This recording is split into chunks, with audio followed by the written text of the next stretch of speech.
সুপ্রভাত বন্ধুরা, সবাই কেমন আছো? আশা করি সবাই ভালো আছো, আমিও ভালো আছি। সকালবেলা থেকে কাজ শুরু হয়ে গেল। যে মাটি দিয়েছে সেই মাটি ঠিক করতে এসছে, দেখো।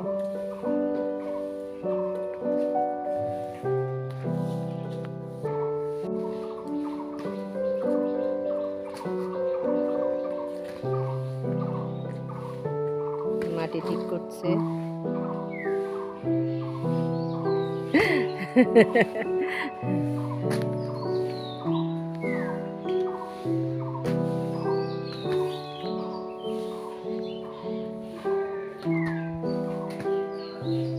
গাছে কলা হয়েছে।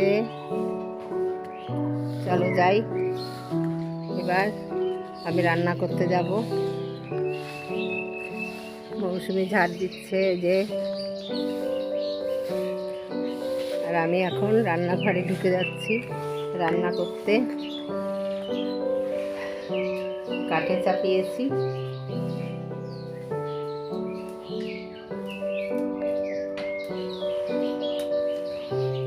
কাঠে চাপিয়েছি, ভাত চাপিয়েছি একদিকে, একদিকে উচ্ছে ভাজা। এই রান্নাঘরে, কাঠের রান্নাঘরে আমার গ্যাসের ব্যবস্থা আছে। আজকে রান্না করব সজনের ডাঁটার আলু দিয়ে।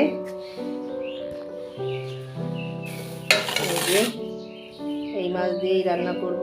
এর ভেতরে কাতলা মাছ, রুই মাছ, নানান রকমের মাছ আছে। এই দিয়েই আমি আজকে সজনে ডাঁটা দিয়ে আলু দিয়ে মাছের ঝোল করব, উচ্ছে ভাজা।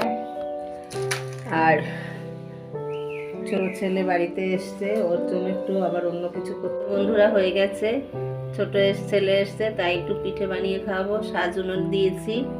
আর এদিকে দেখো দুধ জাল হচ্ছে। আর এই যে চালের গুঁড়ি গুলেছি, মিক্সিতেই করেছি।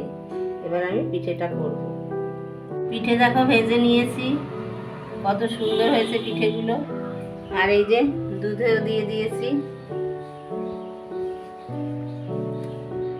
কি রান্না হয়েছে দেখো, ডাল রান্না হয়েছে, দিয়ে মাছ দিয়ে মাছের ঝোল হয়েছে।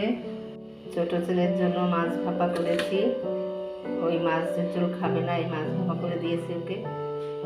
আর উচ্ছে ভাজা, পিপুল শাক দিয়ে মাছের মাথা দিয়ে রান্না করেছি।